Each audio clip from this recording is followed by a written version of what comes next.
Sveiki atvykę į VBS sprendimo antrąją dalį.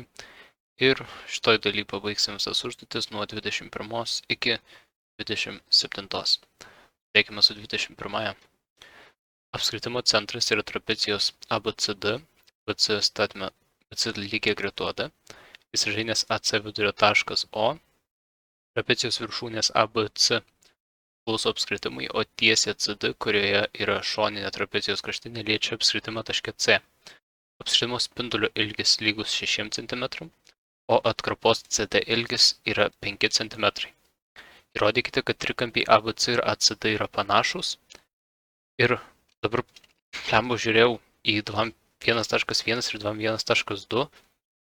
Ta prasme, nesupratau, kodėl duoda 2 taškus už vieną ir 2 taškus už kitą, nes tie įrodymai yra, jeigu įrodai 2.1, tai įrodai ir 2.1. Žodžiu, nesupratau, ką turėjau omeny, bet, nesvarbu. Prašo, tai darom. Padarom gal taip, nes man atrodo, kad išeis, tai pasižymim šitą kampą BCD kaip alfa. Tada kampas BCA bus alfa minus 90 laipsnių, nes šitas ACD yra status, nes tai yra liestinė. Čia dar reikėtų tai paaiškinti, aišku, bet aš neaiškinsiu žodžiu tiesiog pasakysiu. Tada kampas BAC bus 108 laipsnių minus 9 laipsnių, minus kampas B ir minus, čia skliaustosi alfa minus 9, tai minus alfa plus 9 laipsnių. Ir gaunam, kad kampas BAC yra lygus 108 laipsnių minus alfa. Ir dabar CAD kampą. Kampas CAD yra lygu 9 laipsnių minus 108 laipsnių minus alfa. Ir čia gaunam, kad kampas CAD yra lygu alfa minus 9 laipsnių. Tai yra tas pats, kas kampas BCA. Nes kampas CAD yra lygus kampui BCA. Parašysiu per nuo, kampas CAD yra lygu kampui BCA. Ir taip pat kampas ACD yra lygus kampui ABC. Lygu 9 laipsnių. Tai pagal šitus du požymius mes galim sakyti, kad trikampis ABC yra panašus su trikampiu ADC pagal du kampus.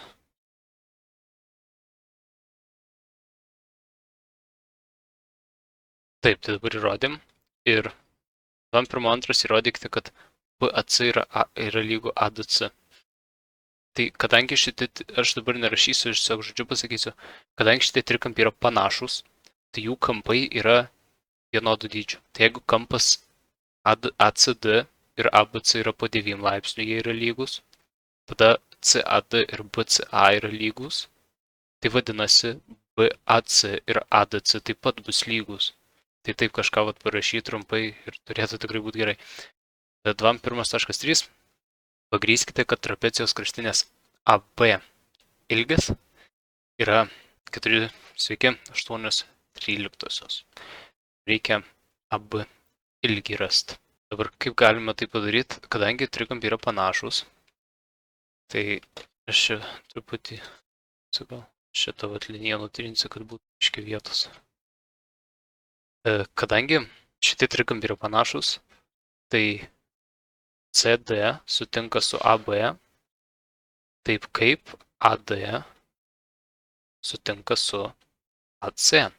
Dabar, jeigu mums pasakyta, kad spindulys OC yra 6, tai AC bus 12, CD mums yra duota 5, čia 12. Kaip galim rasti AD? AD mes galim rasti pagal Pitagoro teoremą, nes turim AC ir CD. Pagal Pitagoro teoremą viską pasirašė, gražiai pasidarė, gausi 13. Ir AB mes nežinom. Tai AB dabar galima rasti 5 kart 12 padalinta iš 13. Gaunasi 60 iš 13 arba 4 sveiki ir 8 13. Įrodyta. Įrodėm centimetrų, nepametam. Ir toliau raskite trapecijos viršutinio pagrindo BC ilgį, vėlgi Pitagoro teorema. Pitagoro teorema BC kvadratu lygu įžambinė, tai bus 12 kvadratas minus šito kvadratas, šiam 13 kvadratas parašysiu. Gausime, kad BC kvadratu yra lygu 100 kem 4 minus, o tiesiog BC geriau. Čia šaknį tada užmesim, bus 3600 iš 169. Ir BC mes gausim, BC daugiau už 0, kors. Čia gaunasi 144 iš 13 ir 11 sveikų ir 1/13. Atsakymas. Ok, su 2 mes baigiam. Viskas. 2. Duota funkcija. Raskite išvestinę. Ok. F išvestinė nuo x. Čia visko neperašysiu, bet bus 7x kvadratu minus 9x plus 2. Su kuriomis argumento x reikšmėmis duotosios funkcijos išvestinė įgyja reikšmės nedidesnės už 0.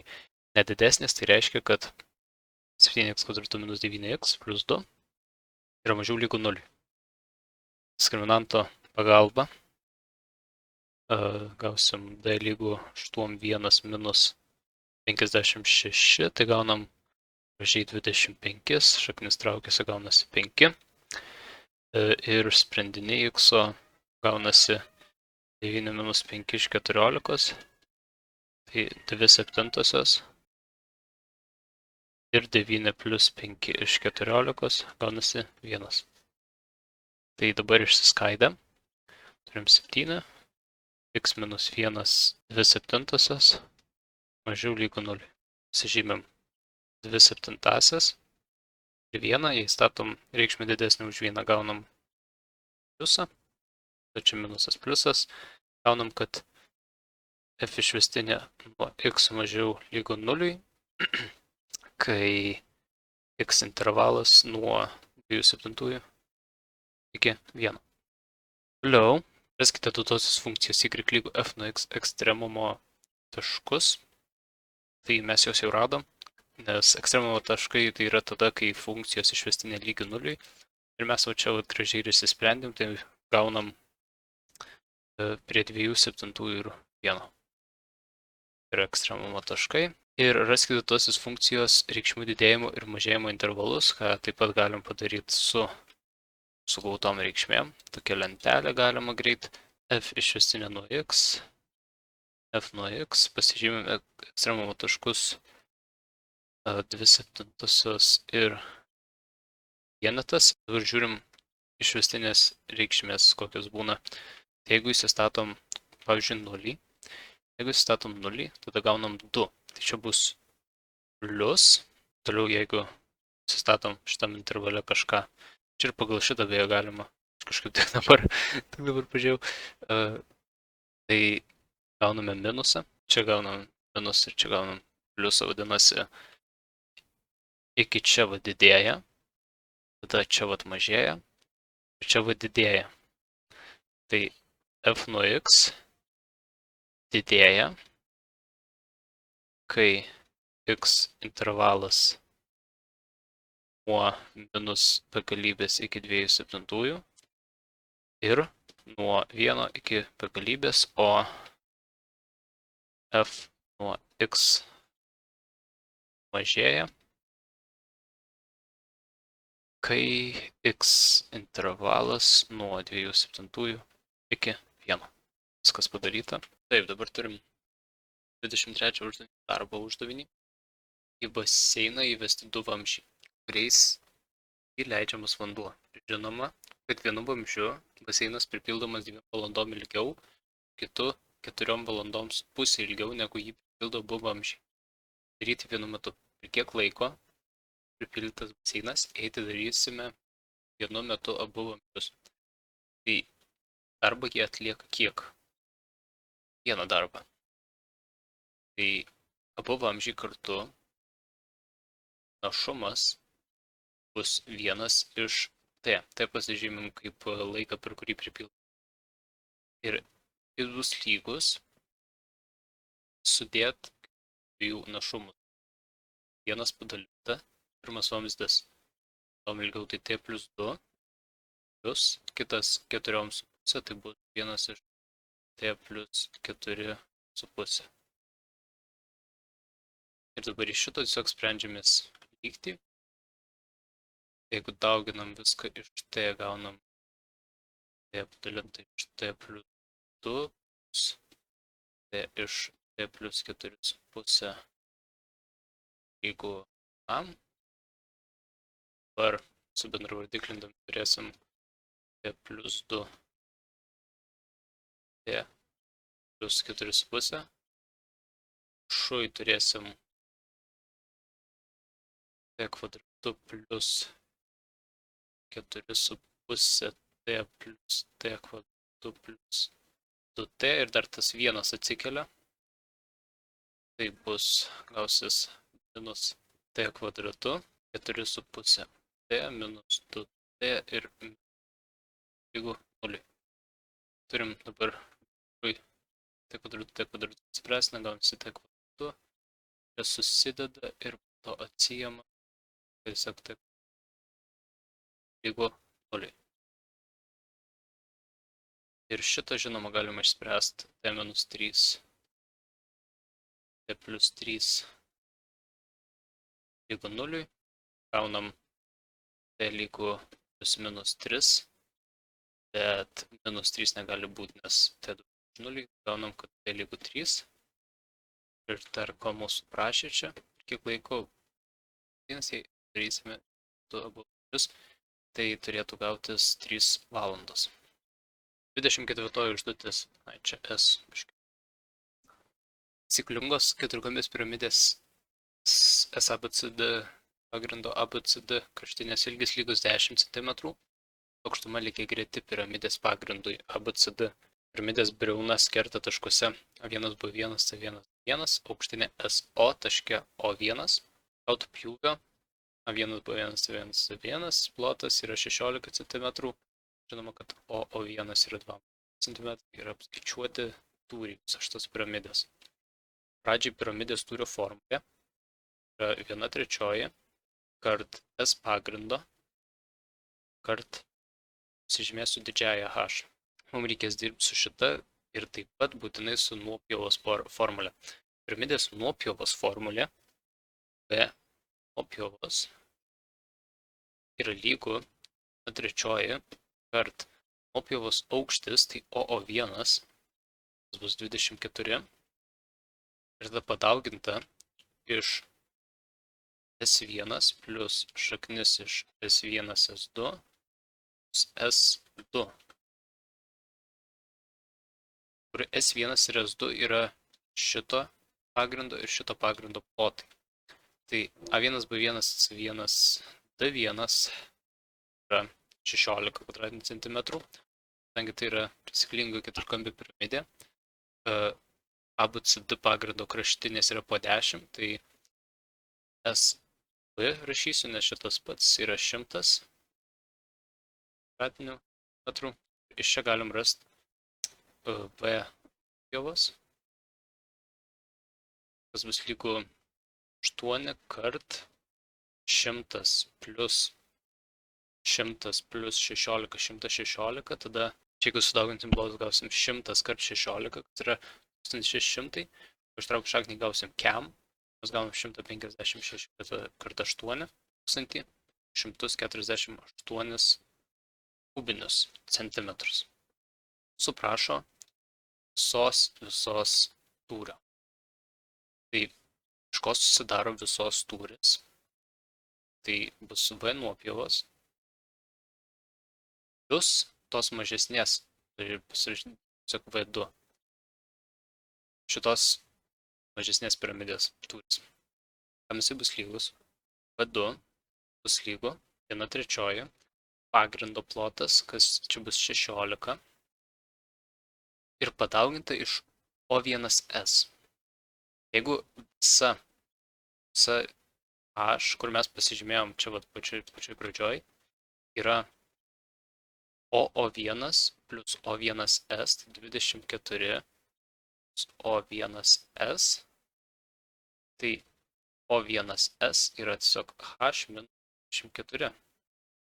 Čia galime statyti H minus 24. Štai tokia vat formulė V2. Dabar galim jau lygintis.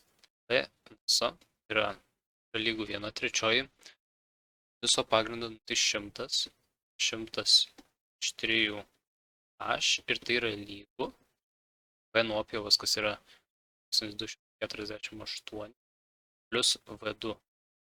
O V2 yra 16 iš 3H minus, jeigu čia sudauginsim 2, 4 ir 3 prastinsis, gausis 16 kartų 8, tai 128.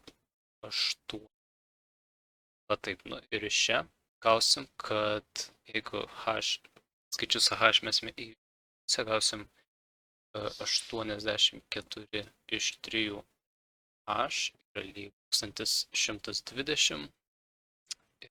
H yra lygu 1120 kart 3 padalinta iš 8. Ir tai yra 40. Reikia viso tūrio.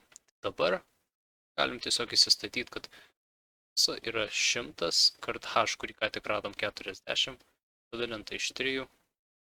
Gausim 4000 iš 3. Atsakymas. Ir gaunam 1333 ir 1/3 kubinių centimetrų. Atsakymas. 25. Ėjome į pabaigą.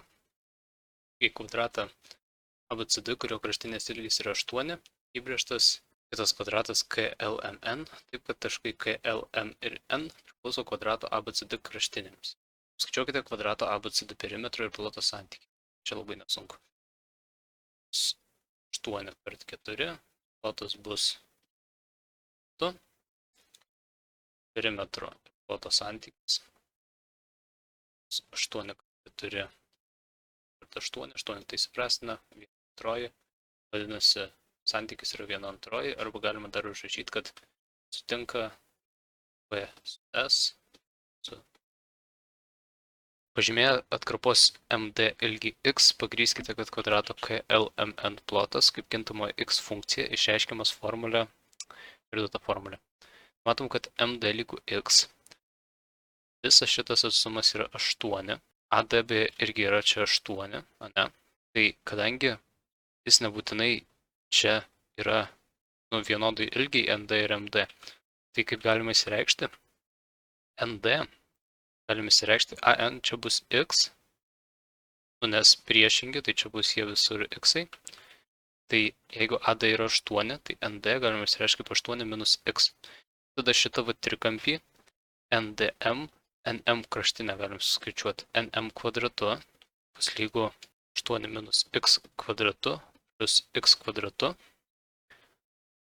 NM kvadratu yra šiam 4 minus 16X plus X kvadratu, taip ir dar plus X kvadratu, 2X kvadratu. Ir matom, kad NM kvadratu yra tiesiog šito kvadrato plotas. Kraštinė kvadrato plotas. Tai taip pat įrodėm, kad S nuo X yra, čia galima vietom apkeisti, kad tu viskas gerai užrašyta, plus šiam 4. Raskite, su kuriomis kintamoje X reikšmėmis kvadrato KLMN plotas lygus 5/8 kvadrato ABCD ploto. Tai ABCD plotas yra šiam 4, tai 5/8 nuo šiam 4 išeina 40. Tai mums reikia tiesiog išspręsti lygtį 2x kvadratu minus 16x plus šiam 4 yra lygu 40. Tėme gaunam 2x kvadratu minus 16x plus 24 lygu 0, dalindami iš 2, x kvadratu minus 8x plus 12 lygu 0. Čia pagal vietą teoremą randame du sprendinius x1 ir x2, būtų 6 ir 2. Tai atsakymas būtų, kai x lygu 6, x lygu 2. Ir dar taip pat pažiūrim, ar telpa į mūsų šitas reikšmes. Šitas reikšmes telpa, vadinasi, viskas yra gerai. Ir 25.4. Nustatykite, su kuria kintamoji x reikšme kvadrato KLMN plotas yra mažiausias. Tai reiktų paimti išvestinę s nuo x ir ją prilyginti 0. S nuo x išvestinę paimdami gausim 4x minus 16. Lygindami 0 gausime x lygų 4. Ir dabar išsiaiškinkime, ar tai yra minimumas ar maksimumas. Tai, kadangi tai yra parabolė ir teigiamas skaičius prieš x kvadratą, parabolė atrodys štai taip, tai 4 bus minimumas, nes atsakymas bus, tai x lygų 4. 26 tikimybės. Standartinis lošimo kauliukas metamas 3 kartus. Skaičiuokite įvykio A. Tikimybė bent vieną kartą iškris 5 akutės. Tai kaip tai daryti? Tai visa tikimybė pilna yra 1. Tai jeigu mes iš 1 atimsime tikimybę, sakykime, B, ir tikimybė B bus, kad neiškris nei vieną kartą, mes gausime atsakymą mūsų P nuo A. Dabar P nuo B kiek bus? Jeigu metamas 3 kartus, su pirma, tikimybė, kad neiškris 5 akutės yra 5 iš 6 žinoma. Ir kadangi metamas 3 kartus, tai vadinasi vienoda tikimybė 3 kartus, tai reikia pakelti trečiuoju. Gausime prieš 125 iš 216. Tai A tikimybė bus 1 minus 125 iš 216. Gausime 51 iš 216. Tai tokia būtų mūsų atveju A tikimybė. Na ir paskutinė užduotis. Reikia apskaičiuoti tokį didžiulį reiškinį. Ir čia yra vienas toks triukas jį apskaičiuoti. Matau, nes neseniai dariau panašų uždavinį. Tai noriu parodyti, nes čia net 5 taškai. Tai labai daug. Padarom taip. Pradžiai mes turim visą šitą reiškinį. Pasivadinam jį kažkokiu skaičiu. Sakykime x. X yra lygu 3 laipsnio šaknis iš 2, 3 laipsnio šaknis iš 4, 3 laipsnio šaknis iš 2, 3 laipsnio šaknis iš 4 ir taip toliau. Ne? Tai jeigu rasim x reikšmę, ją pakelę 8 gausim visą reikšmę. Ką dabar galima pastebėti? X yra visas šitas dalykas. Bet šitas dalykas yra visą laiką pasikartojantis. Be galo daug kartų pasikartojantis. Tai galima pastebėti, kad jeigu pradėsim nuo va čia bus tas pats mūsų x, nes jis vis kartojasi. 3 laipsnio šaknis iš 2, tada iš 4, tada. Mes visą šitą galim pasikeisti į x. Tai x bus lygu 3 laipsnio šaknis iš 2, 3 laipsnio šaknis iš 4 ir vietoj viso šito pasikartojančio dalyko pasirašome x. Turime, kad x yra lygu. Dabar 4 yra 2 kvadratu, tai turim 3 laipsnio, 2 kvadratu ir dar 2 trečiosios, tai 2 kart 2 pakelta 2 trečiosiom ir čia x 1 trečiaja pakelta. X lygu, čia sudėję laipsnius gausim 5 trečiasis ir dar 1 trečioji, tai 2 pakelta 5 devintosiom, kart x pakelta 1 devintąją. Ir viską padalinę iš x pakelta 1 devintąją, x beje nelygu 0, nes čia ir taip aišku, kad nelygu 0, tai padalinę gausim x ir čia 1 minus 1 devintoji, tai 8 devintosios yra lygu 2 pakelta 5 devintosiom. Dabar, jeigu viską kelsim 9 aštuntosiom, tai čia išsiprastins lieka, kad x yra lygu 2 pakelta 5 aštuntosiom. Jeigu mes x pažymėjom kaip visą šitą, bet dar čia yra pakelta 8, tai mums x reikia kelti 8 laipsnio. Gausim, kad x 8 yra lygu 2 pakelta 5, 8 pakelta 8, kas yra tiesiog 2 5, kas yra 32.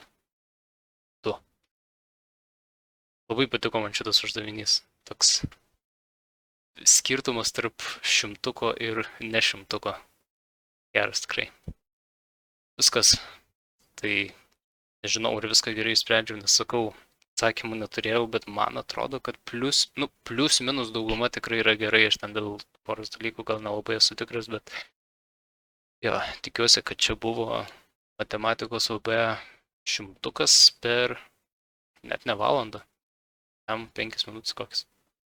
Still, tai va, pamatėt, kaip atrodytų, jeigu nuo pradžių iki galo spręst reikėtų.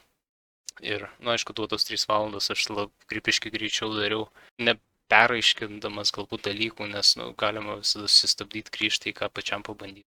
Tiek. Ačiū, kad buvote čia, šitoj kelioniai. Ir iki kito